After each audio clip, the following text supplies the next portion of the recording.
We light this chalice for the hope, the courage, and the unity that brings us all to this place, that brings us to this shared faith, and that helps us arrive here to gather together once again.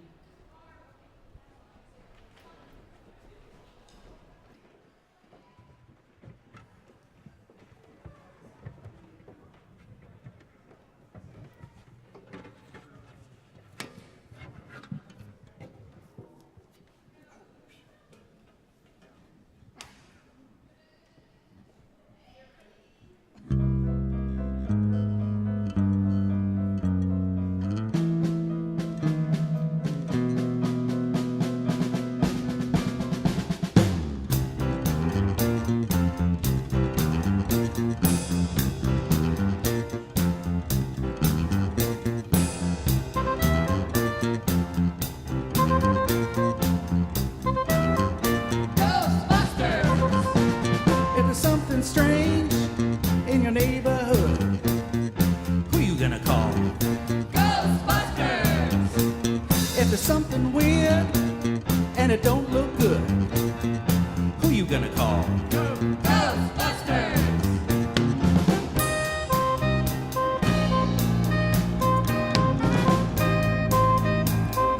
I ain't afraid of no ghost.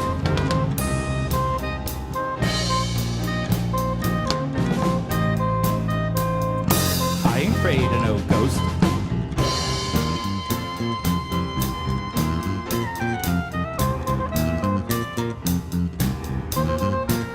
If you're seeing things running through your head, who can you call? Ghostbusters!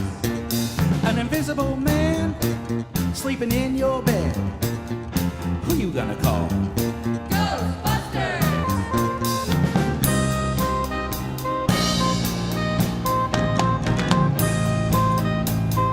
I ain't afraid of no ghost.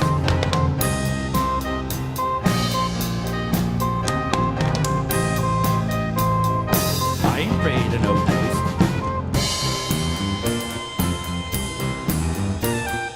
Who can you call?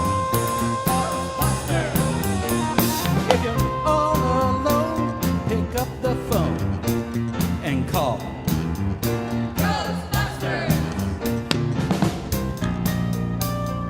I ain't afraid of no ghost. I hear it like some kids. I ain't afraid of no ghost. Yeah, yeah, yeah, yeah.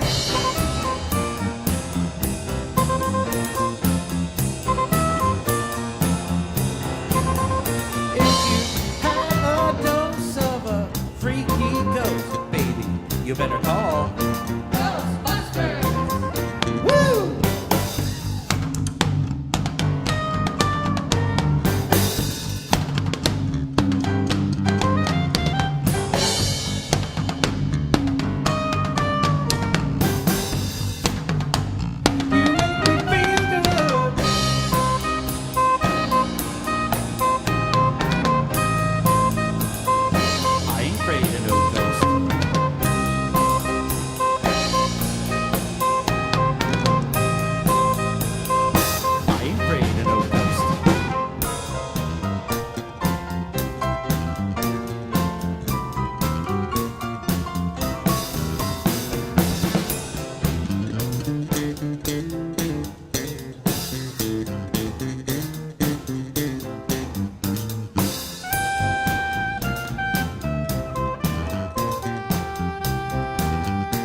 Lord, Amanda, are you afraid of no ghost? I'm afraid of everything. Oh, I'm afraid of the ghost, but the band and Josh, they're not.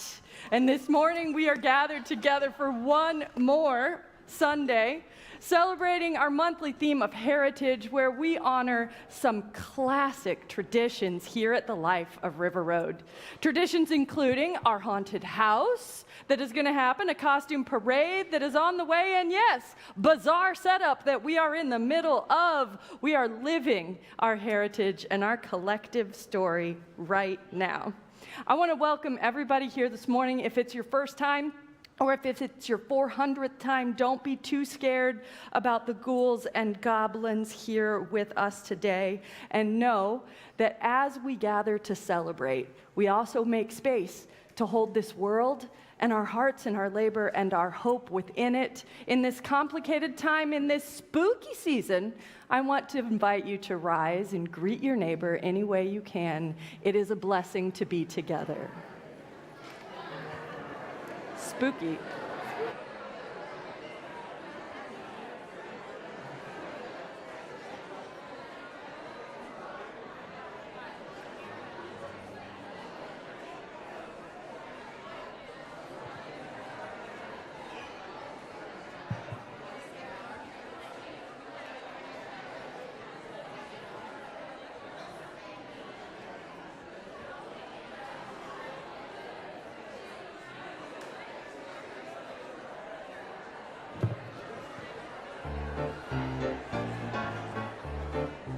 Hey, stay standing, stay standing, stay standing.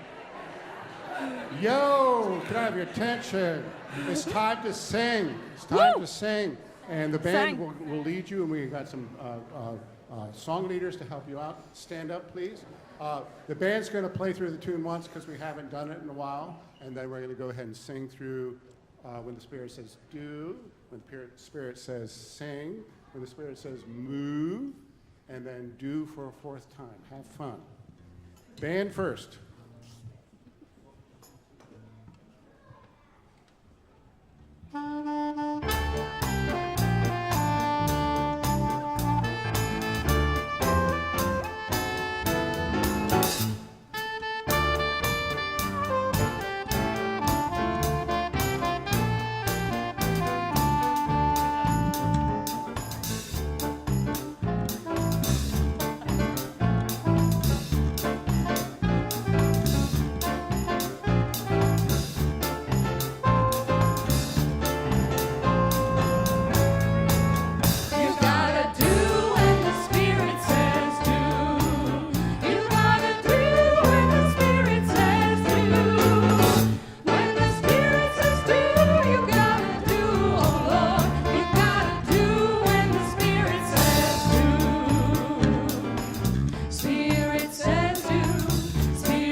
And now that I'm thoroughly out of breath and we have been thoroughly blessed, I'd like to invite all the ghouls and all the little goblins and all the beasties of every kind, all the children and the youth who are getting ready for the haunted forest that is set up for you to join in our Halloween parade.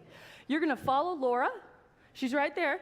So get up behind Laura. Don't make Laura parade alone. That'd be hard. And all the K through 5th graders are going to go upstairs to the fireside room and then onward to festivities. Let's do it.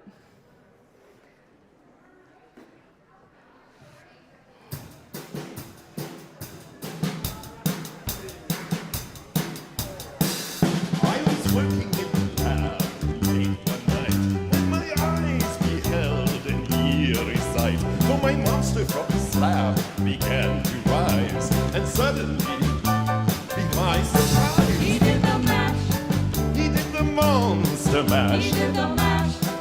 It was a graveyard He did smash. the mash. He caught on in a He flash. did the mash. He did the monster mash from my laboratory in the castle east to the master bedroom where the vampires feast. The ghouls all came from their humble abodes to get a jolt from my electrode. They did the mash. They did the monster The mash. monster mash. It was a graveyard They did smash. the mash. They caught on in a flash. They did the mash. They did the monster mash. Zombies were having fun.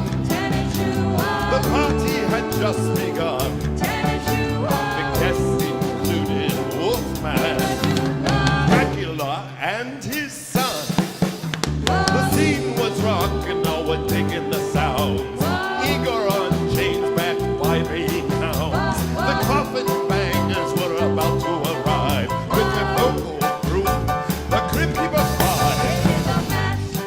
They did the monster mash. It was a graveyard smash. It caught on in a flash. They did the monster mash. Out from his coffin, Drax's voice did ring. Seems he was troubled by just one thing. He opened the lid and he shook his fist and said, "Whatever happened to my Transylvania twist? It's now a monster mash. And it's a graveyard smash. It caught on in a flash. It's now the monster mash. Now everything's cool. Drax part of the band. And my monster mash is the hit of the land. For you, the living, this match is meant to. When you get to the door, tell him Boris sent you. Then you can monster mash. And do my graveyard smash. You'll catch on in a flash. Then you can monster mash.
Oh my.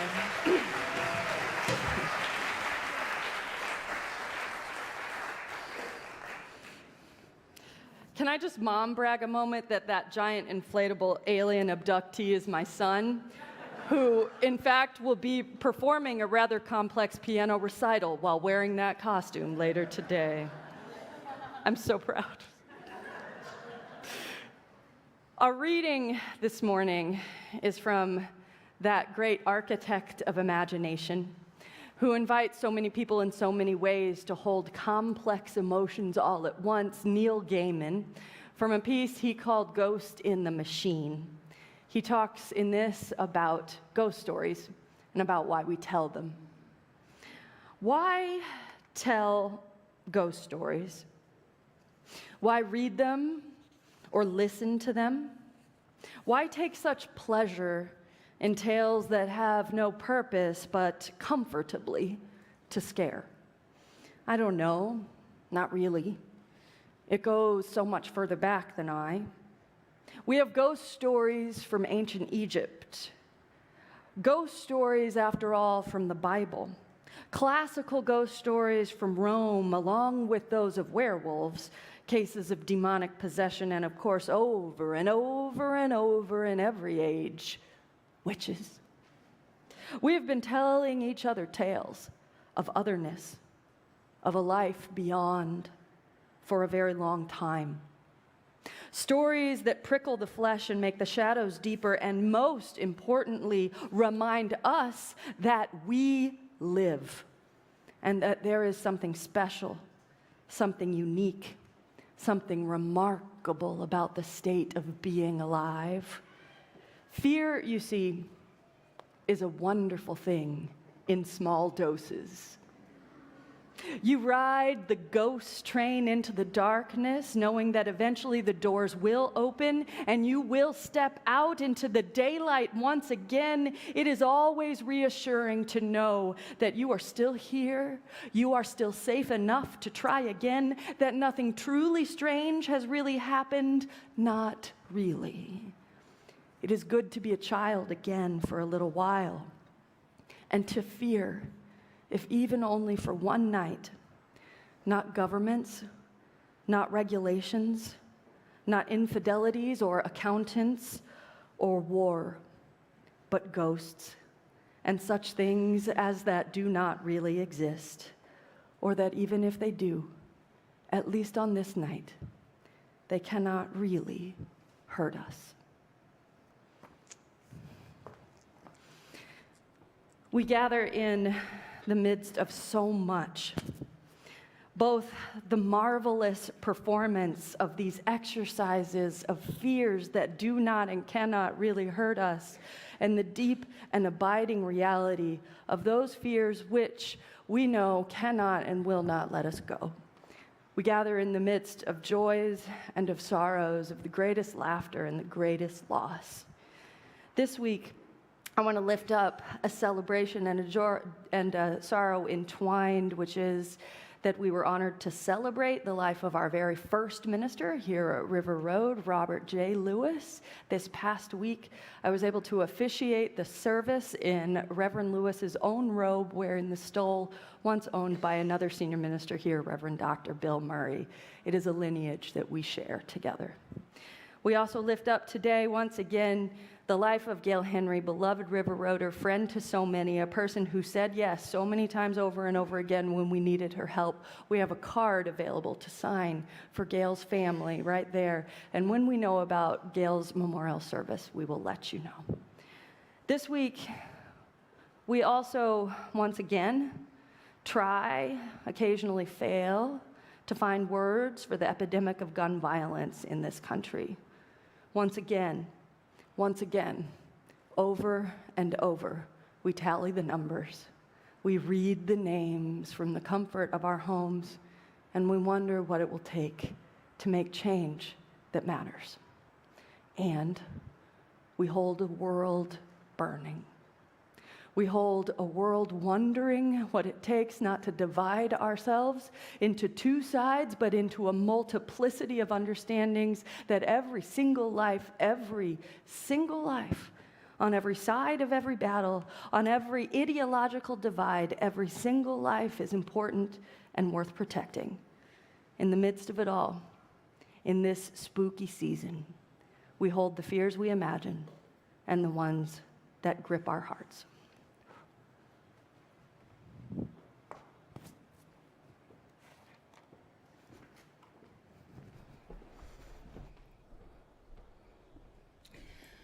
I now invite you into a time of presence and of meditation, of stillness and of silence. Closing your eyes or letting them lower, trusting in this space and trusting in one another for this time of prayer. Spirit of life, rush like wind into our spirits and fill us with grace and hope. Yes, hope. Hope that seems so fragile and so naive in these times. Hope that seems elusive and evasive. And grace that seems withheld and scarce. We lament this world where violence seems casual and common. This world that fills our hearts with sorrow and longing, heartbreak and anger. A world that is unsafe for so many, where it seems like violence can erupt at any time and where in fact violence does erupt at any time. In our lamentation, we send our hearts to the families and the loved ones of the victims in Lewiston, Maine. Those 18 lives lost and 13 bodies injured for a community that will never be the same. May they find healing and recovery and some way to move forward. We send our hearts to those all the way around the world in Gaza, facing the complete destruction and devastation of their homes, of their families, of their very lives, cut off from life-saving resources, cut off from one another, cut off from the world. May they find each other in these times of darkness. May their souls be carried to their eternal home, where they may at last find peace. We hold in our hearts those here at home facing vitriolic hate, being held responsible for decisions made beyond any of us, those experiencing the violence of anti-Semitism and Islamophobia, those facing scrutiny and judgment for their identity and their heritage. May we hold one another in these complex times, centering each other's personhood and remembering that we are not one another's enemy. We are not one another's enemy. We are not one another's enemy, but that we are each other's keeper. May we, as a global community, find the light again. May we turn from violence and turn towards one another's common humanity, our common humanity, beyond right and wrong, beyond what's mine and what's yours, beyond us and them. There is a field. Spirit of life, please guide us there. Guide us back. May it be so. Ashe.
together each week in this spirit of life and connection and co-creation, making space for that which is larger than any of us, yet created by each one of us.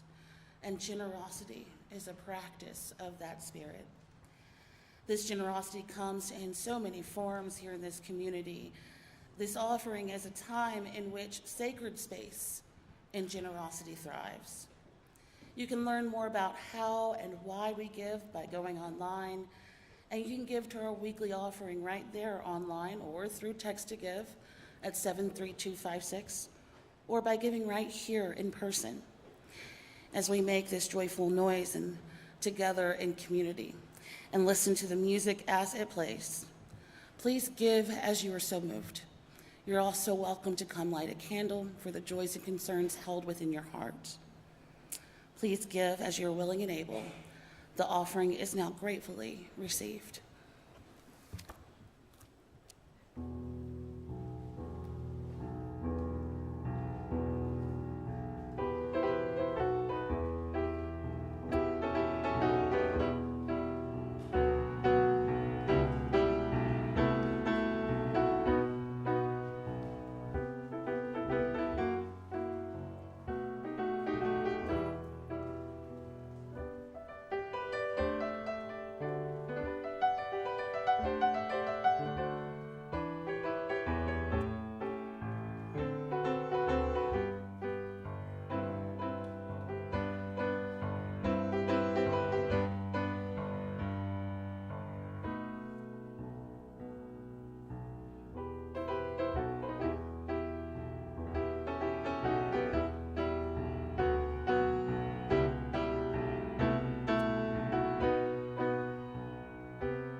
All of the available historical evidence shows that the origins of Halloween as we know it have everything to do with real, live, monstrous things like death and hunger, the loss of those dear to us.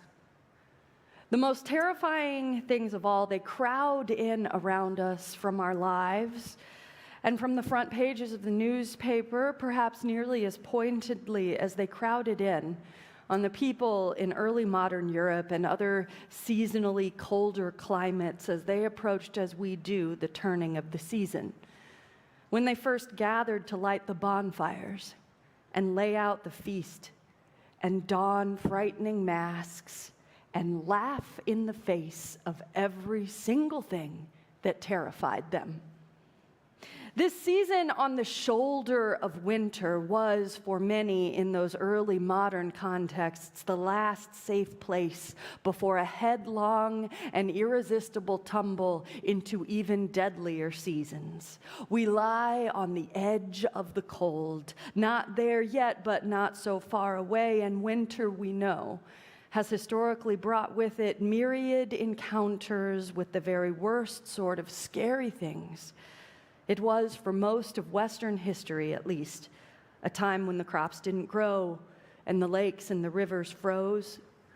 In early modern Europe, it was a time when families were even more isolated than usual from help, from support, from healthcare and community. A time when artificial light did not exist and lengthening night stretched its fingers across the land. A time when indeed the very worst scary things, including hunger, crowded in. And so in the face of those worst scary things, the people began to gather in this shoulder season before winter for festivals, for one last feast before the cold, a community meal to fortify their connections even as they prepared a retreat into their homes through the worst of what they knew was to come. In the very beginning, Halloween, it was a liturgical, a cultural, a collective response to something that posed a very, very real risk. Notably, that response took the form that we are still expressing even this very morning in this beautiful place among our beautiful children, even when we do not fully know it, a form we are still expressing every time we gather. Namely, the fact that people who come together on the cusp of their greatest fears do so not simply to celebrate the darkness, but to make fun of it. More accurately, to make fun of the monsters that lurk inside the long night, to wear the faces of those creatures and to dance and dance and dance in the presence of all that terrifies us. These feasts, these festivals in the early modern world were a kind of scary practice for real terror. To encounter some contrived version of the scary thing that cannot really hurt you. It was a collective emotional practice for preparing oneself to meet the real monsters. It was a shared group acknowledgement that on the most fundamental and deep level, those monsters of hunger, of loss, the breakdown of community connections and shared safety, it was an acknowledgement that then and now those monsters have always been quite real. Halloween then is an acknowledgement of the reality of fear. It served as a sort of inoculation of a kind where you parse the scary things out into a context in which you can encounter them without being utterly overcome. You dip a toe into the river Styx without being fully engulfed by it, and in so doing, perhaps by practicing fear in these ways, you strengthen yourself for the greater fear that lies ahead. Or at least hold yourself accountable for naming and encountering that fear when it crosses your path. And this is why Neil Gaiman says we tell ghost stories. And this is why we have been telling them since human prehistory, these tales that draw us closer to the liminal spaces where the shadows deepen. They are a practice for the fearful places where our lives will indeed ask us to tread. Fear is a wonderful thing, he says, in small doses.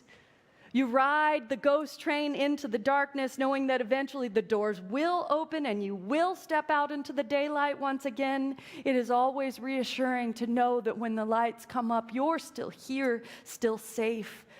It's good to be a child again and to fear not governments, regulations, infidelities, accountants, and wars, but ghosts and such things that do not exist, and even if they do, can do nothing to hurt us. Ghosts and spirits, and this darkness that we still pierce with the light of a jack-o'-lantern, they are so fundamentally safe, really, aren't they? Held as they are in networks of community and playfulness and tradition and care. In fact, today's culture of horror movies and frightening fiction, it fills much the same function for a great many people. The therapist Candace Green said that horror And scary stories can serve as a way to take your deepest fears and externalize them, put them somewhere else besides the very center of your being for even a short time. Watching a scary movie for an hour and a half, you aren't afraid of the creeping dread in your own heart, but of the creature on the screen, an embodiment of threat that conveniently, essentially, does not really exist. The remote control in your own hand means that suddenly and for once, you are in control of the scary thing. You can always turn it off. You can always walk away. You can turn the lights on and keep living. Like villagers on the edge of the forest in early modern times, gathering for a festival before the arrival of the cold, you are taking power for a moment over the monsters by looking them in the eye and perhaps coming back to the real world more resilient, more ready. The first practitioners of this collective craft of Halloweening, the first people who gathered to mock the monsters and thus assert control over them, had no choice but to wake up the morning after the festival, clean up what remained of the party, and gather their resources for the coming cold.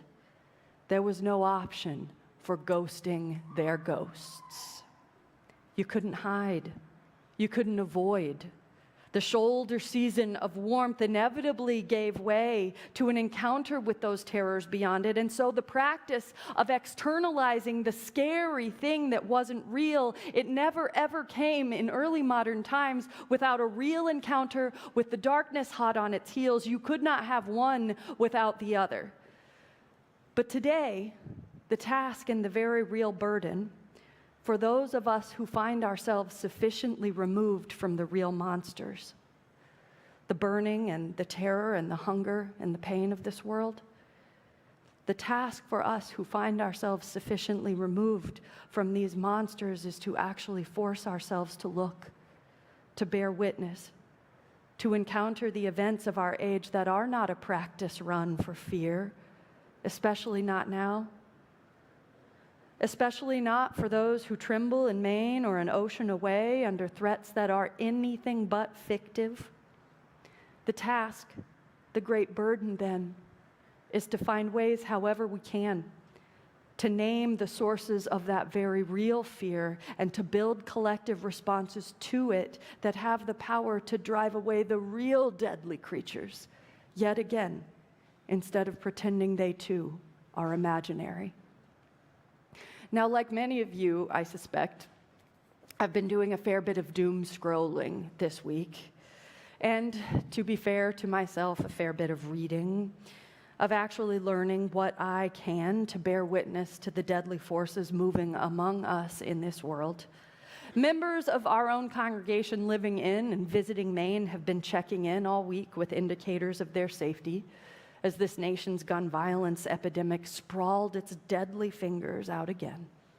And among all the headlines, all the point, counterpoint, all the things said and unsaid, all the worries and the work to have the right thing to speak on lips that tremble with fear and indignation, amid it all, the accusations and the counter-accusations, there is one brief news video I saw this week that I cannot shake, and I'm pretty sure I should not shake. A little piece in the larger conversation of which we are all a part that the world is asking me to attend to without looking away too fast and taking too much comfort in the fake monsters of the season. It is a video of a little boy in a Palestinian hospital, his skin and his hair all covered with ash. His little knees shake in his khaki shorts. He's maybe 3 or 4, just the littlest of little guys, and the camera shows his eyes huge with terror, the way a kid gets when the fear isn't practice, and the only somatic response that makes sense to their little bodies is total shutdown. We have seen that kind of fear before, in the eyes of people on October 7th, in the eyes of people in the midst of this world's wars and violence. We have seen that kind of fear before in the eyes of children. When our little bodies and our growing hearts reach total shutdown and panic, His huge, huge eyes stare into the mid-distance beyond the camera, and this baby boy shakes like a leaf. The scary things are real to him, all of them. And in the video, the doctor next to him leans in to talk to this little boy, asking questions I couldn't understand, things you might expect, I think. What's your name? Are you hurt? How old are you? But this little boy, he just kept staring and shaking. Sometimes fear is like that. When it's real, when it's not practice, it stops you in your tracks. Sometimes we can't feed information out in the midst of fear like that. We can't even really take it in. The boy didn't speak, he didn't answer, he didn't respond at all until finally the doctor next to him stopped asking questions and leaned in to wrap that little child in his arms and held him. Then and only then, with the fullness of his body, then and only then, when some small human connection broke the isolation, the all-encompassing power of terror, then and only then, held in the embrace of this doctor, could that little boy cry. Crying in a stranger's arms. His body shook then to a different rhythm. His eyes could focus again. And in that moment, nothing was solved. Nothing at all was solved. No pain permanently banished, no bomb stopped, no hostages brought home, no fear at bay for good, no answers, none at all. But at least in that moment, that little boy could be in the world again. This terrible weeping world because someone, in this case his doctor, for even a moment, paid attention to his pain and reached out. Because just then, if only then, he didn't have to face the monsters alone. And I don't want to look. I want to pretend that all the monsters are practice for the real thing and that the festival season will keep the cold at bay. The ghosting of my ghosts and our collective demons is a practice I am well familiar with. For this is about our life, where the serious can't even get heard unless it shouts itself into the catastrophic. And the scale of the catastrophe is too much, too often, too many, too far, too great for so many of us to handle. And yet I am reminded of what made those time-worn festivals here on the shoulder season of the cold. What made those festivals so powerful long ago, it was the fact that they were shared. They were community events designed to strengthen not just the individual, but the whole. I am reminded that the people were never meant to face their very real fears beyond the fence line and into the darkened woods alone, but together through community resources and community care, and the festivals only have meaning if we attend to them together. I am reminded of the nameless terror in that boy's eyes, alongside with the nameless power of an actual compassionate touch. I am reminded that the only thing which puts the dread on pause is the presence of those who are willing to share it, often at great risk, with great love alongside us. And the fact that the greatest fears that might authentically consume us are only managed if we meet them together. Because the monsters are real. But then again, so are the heroes, or at least the friends, most certainly and always the helpers. They're real too. Those ones who across all boundaries and all barriers look those monsters of terror, of war, of destruction, and ages-old hate right in the eye and don't back down or run away or hide. Those who never pretend the scary things aren't real, but show up time and time again. And maybe if all of our ancient rituals for practicing an encounter with scary things have done anything over all these years, if our parading ghosts and our beautifully safe haunted forest that our kids are out there creating and adventuring in this morning can teach us anything, can do anything for us, it is that these practices have prepared us for these moments when looking away is not an option, when we are not practicing our fear anymore. When indeed that fear is a signal which tells us we must find connection, across barriers and identities and faiths and stories. We must indeed stare out into the woods that frighten us, not alone, but together, more honest for having faced it all, and more resilient for having faced it with ever-widening circles of community care.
Just, my goodness gracious, we have a lot to be grateful for, don't we?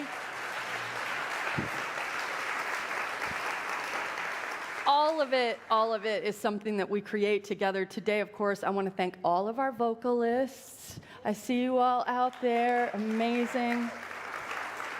Of course, our band bringing it, Reg, Brock, Chris, Cliff on the keyboards. Thank you, team. And Brock actually did the charts for the band so that this all would be possible. There's background labor that makes it all happen.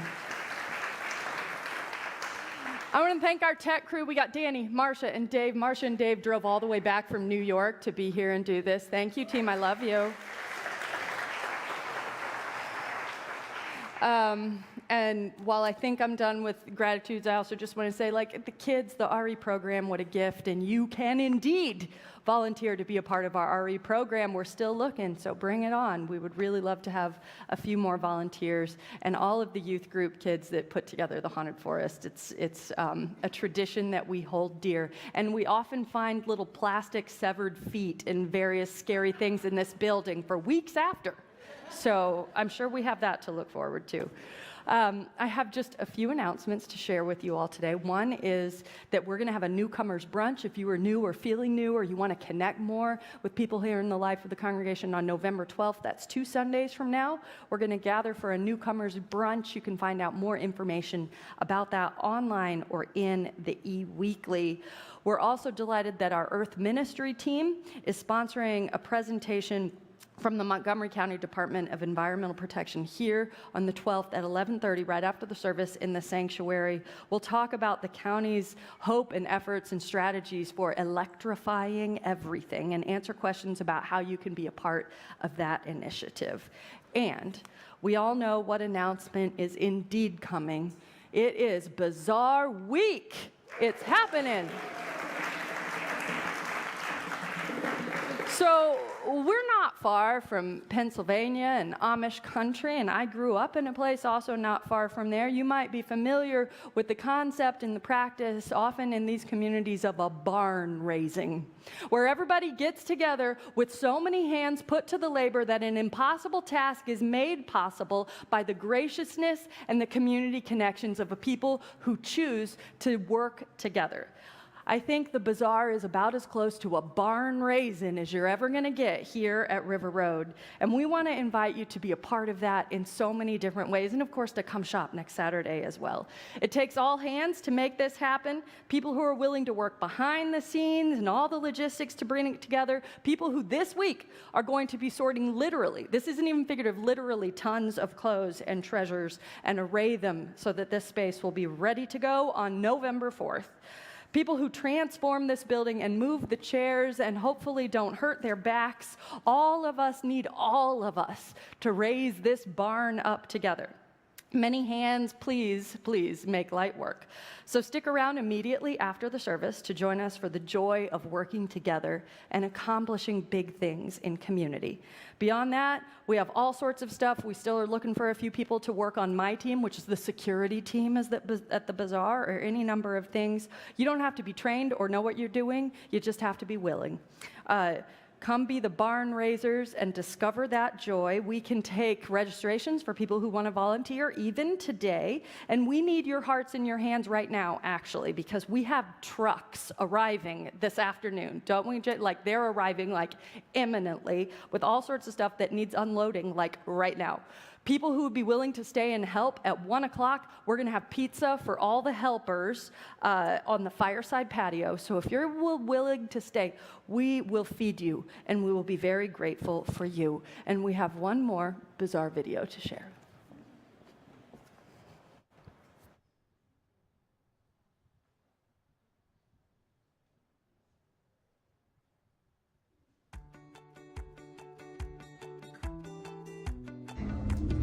Hi, I'm Lara Akanbami, I'm Susan Messina. and we were past chairs of the bazaar, but we wanted to tell you how we got started. I started volunteering in the linens department because someone asked me to. I knew nothing about linens, but I learned. It was a lot of fun. And I volunteered first to organize children's books because I love children's books, and that was really, really fun, and I hope to get back to that soon. And then they asked us to lead the bazaar, so we did that. It was great.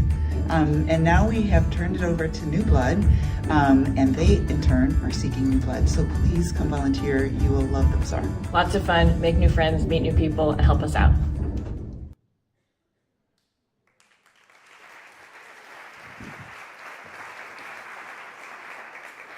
It all literally starts now. And so, as we take this light we have kindled out into our work together and into the waiting world, may the truth that makes us free, the love that casts out fear, and the hope that never dies guide us and those we love and those we do not love forward together till the day spring breaks and all the shadows flee away. Amen.